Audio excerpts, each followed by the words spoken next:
الحمد للہ رب العالمین والعاقبۃ للمتقین والصلاة والسلام علی سید الانبیاء والمرسلین اعوذ باللہ السمیع العلیم من الشیطان الرجیم من ہمزہ ونفخہ ونفثہ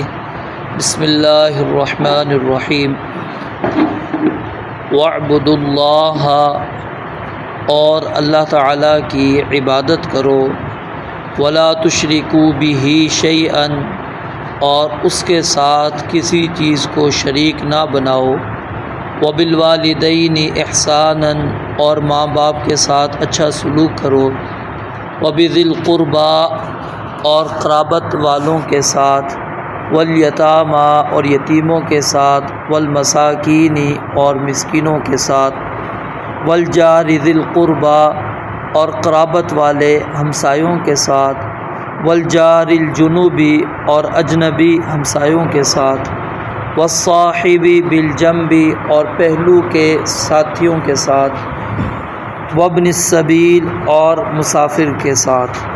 وما ملکت ایمانکم اور ان کے ساتھ بھی جن کے مالک تمہارے دائیں ہاتھ بنے ہیں ان اللہ لا یحب بے شک اللہ تعالی محبت نہیں کرتا من کان مختالا فخورا اس شخص سے جو اکڑنے والا ہے شیخی مارنے والا ہے۔ دوبارہ دیکھیں وَاعْبُدُوا اللَّهَ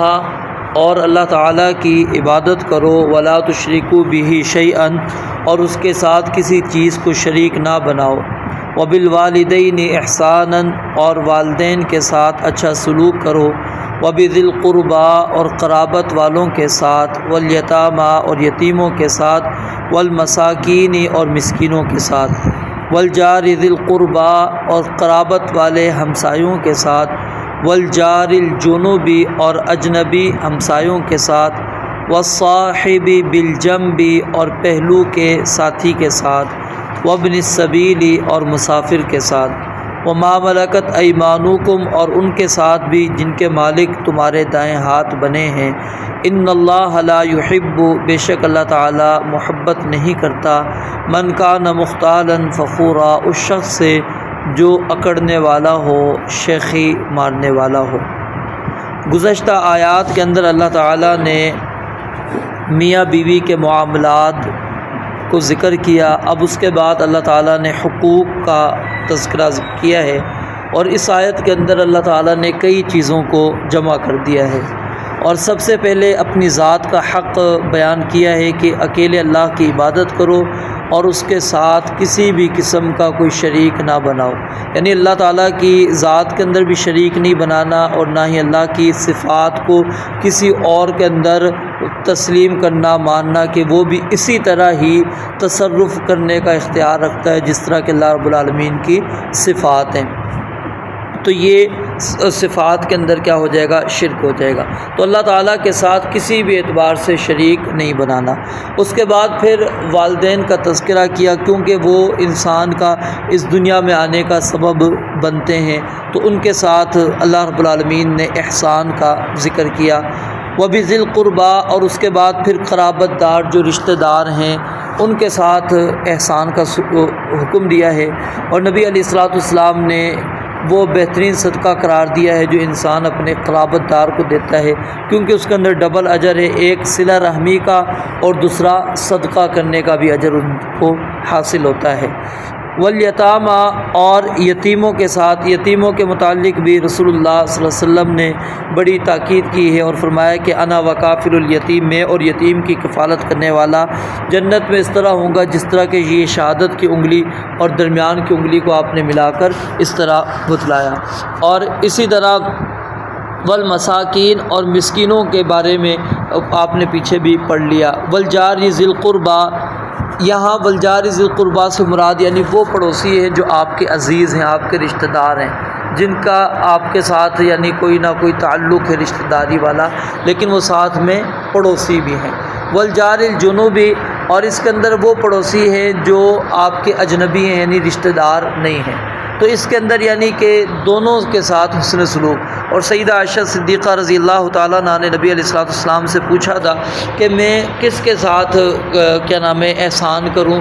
آپ نے فرمایا تھا جو سب سے زیادہ قریب ہو تمہارے اس کے، یعنی جس کا گھر تمہارے نزدیک پڑتا ہے پہلے اس کے ساتھ حسن سلوک، اس کے بعد دوسرے سے۔ اور نبی علیہ الصلوۃ والسلام کے بعد جبریل امین علیہ الصلوۃ والسلام اکثر آیا کرتے تھے اور اسی بات کی یعنی تاکید کیا کرتے تھے کہ پڑوسیوں کے حقوق کے متعلق۔ تو آپ علیہ الصلوۃ والسلام نے فرمایا کہ مجھے یہ گمان ہونے لگا کہ کہیں ایسا نہ ہو کہ ان کو بھی برا صاحب بنا دیا جائے کہ یہ بھی انسان کے مرنے کے بعد حقیقی طور پر وارث ہوں گے پڑوسی، یعنی اتنی زیادہ تاکید ہے۔ اور پھر آپ نے 3 مرتبہ فرمایا کہ وہ شخص مومن نہیں، قسم کھا کر یہ بات کہی۔ صحابہ کرام رضوان اللہ علیہم اجمعین نے کہا کہ کون شخص؟ آپ نے فرمایا کہ جس کی پریشانیوں سے، تکالیف سے، ایذا رسانیوں سے اس کا پڑوسی محفوظ نہیں ہے۔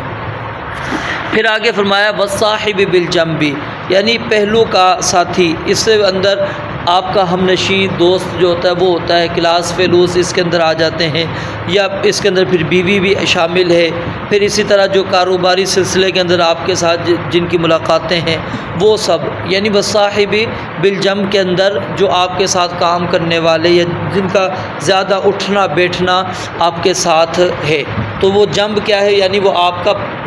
ساتھی بن گیا ہے پہلو کا، تو اس لیے اس کا حق بھی رکھا۔ وابن السبیل، اور اس کے بعد مسافر۔ اب یہاں پر مسافر سے مراد اکثر علماء سلف کے نزدیک مہمان ہے، اور باقاعدہ اس دور کے اندر تو کیا نام ہے جو مسافر تھا یہ بھی باقاعدہ ایک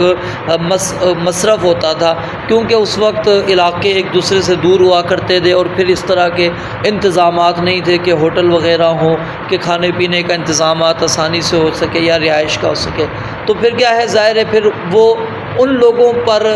جہاں پر وہ آتے تھے، جس علاقے کے اندر آتے تھے، ان کی یہ ذمہ داری بنتی تھی ان کو کھانا دیں، اور آپ نے فرمایا کہ اگر نہیں دیتے تو تم زبردستی بھی لے سکتے ہو۔ تو یہ وجہ کیا تھی؟ کیونکہ اس وقت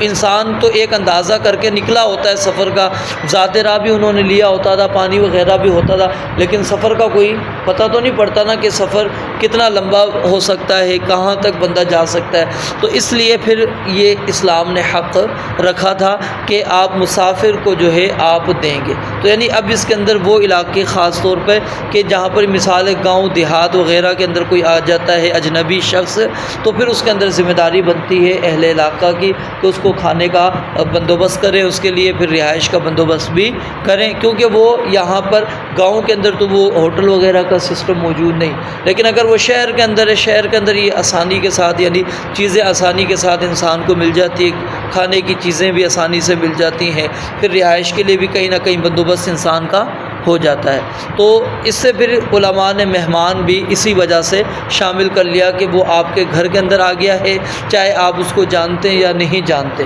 تو اب اس کی کیا ہے مہمان نوازی آپ کریں، اور 3 دن تک آپ نے فرمایا کہ یہ مہمان ہوتا ہے، اس کے بعد پھر مہمان نہیں کہلاتا، پھر وہ جو ہے نا آپ اس کے اوپر جو کھلائیں گے وہ پھر صدقہ ہوتا ہے۔ اور اس میں ایک اشارہ یہ بھی ہے کہ انسان پھر 3 دن کے بعد جو ہے وہ چلا جائے، یہ زیادہ بہتر ہے، تاکہ جس علاقے کے اندر جس لوگوں کے پاس آیا ہوا ہے ان کو زیادہ تکلیف نہ ہو۔ وما ملکت ایمانکم، اور جن کے تمہارے دائیں ہاتھ مالک بنے۔ آپ علیہ الصلوۃ والسلام کی جو آخری وصیتیں ہیں ان کے اندر نماز کی وصیت ہے، اور پھر اسی طرح جو غلام تھے، لونڈیاں تھیں، ان کے بارے میں وصیت۔ اب اگرچہ غلام اور لونڈیاں موجود نہیں ہیں، ٹھیک ہے، تو اس کے اندر پھر علماء لے کر آ جاتے ہیں جو آپ کے یعنی کہ کام کرنے والے آپ کے ماتحت افراد ہوتے ہیں، یعنی جو ملازمین جن کو ہم کہتے ہیں، نوکر وغیرہ جن کو ہم کہہ دیتے ہیں، وہ چاہے دکان پر ہو چاہے گھر پہ آپ نے رکھے ہوئے ہوں، تو یہ اس کے اندر وما ملکت ایمانکم کے اندر آ جاتے ہیں، کیونکہ وہ ماتحت ہو چکے ہیں تمہارے، وہ پابند ہوتے ہیں تمہارے، تو اب تمہاری ان کے اوپر ذمہ داری بنتی ہے کہ ان کے ساتھ حسن سلوک کرو۔ ان اللہ لا يحب من کان مختالا فخورا، اللہ تعالیٰ یقیناً اس شخص سے محبت نہیں کرتا جو مختال ہے۔ مختال یعنی خرچ کرنے سے پہلے تکبر کرنے والا شخص، اور فخورا خرچ کرنے کے بعد تکبر کرنے والا، ٹھیک ہے، مختال اکڑنے والا خرچ کرنے سے پہلے، اور فخورا خرچ کرنے کے بعد۔ اب ان دونوں کے اندر کیا ہے؟ نمود و نمائش ہے، اس میں یعنی جو خرچ کرنے سے پہلے اس کے اندر فخر آیا ہے، اکڑ آئی ہے، تکبر آیا ہے، وہ بھی نمود و نمائش کی وجہ سے، اور خرچ کرنے کے بعد جو آئی ہے وہ بھی نمود و نمائش کی وجہ سے۔ تو یہ ایسے شخص کو اللہ تعالیٰ پسند نہیں کرتے، اور تکبر کرنے والا، اترانے والا، یہ شخص جو ہے اللہ رب العالمین کا انتہائی مبغوض ہے۔ بلکہ ایک حدیث کے اندر نبی علیہ الصلوۃ والسلام نے فرمایا کہ سیدنا جابر بن سلیم رضی اللہ تعالیٰ عنہ بیان کرتے ہیں کہ میں نے عرض کیا اللہ کے نبی علیہ الصلوۃ والسلام مجھے کوئی وصیت کیجیے، تو آپ نے چند امور کا تذکرہ کیا، اس کے بعد فرمایا کہ تہبند کو نیچے نہ لٹکاؤ، کیونکہ تہبند کا ٹخنوں سے نیچے لٹکانا یہ تکبر کی علامت ہے، اور اللہ تعالیٰ تکبر کو پسند نہیں کرتا۔ اور پھر آپ نے فرمایا الکبر بطر الحق کی وغمت الناس، تکبر کیا ہے؟ حق بات کا انکار کر دینا، لوگوں کو حقیر سمجھ لینا۔ یعنی ایک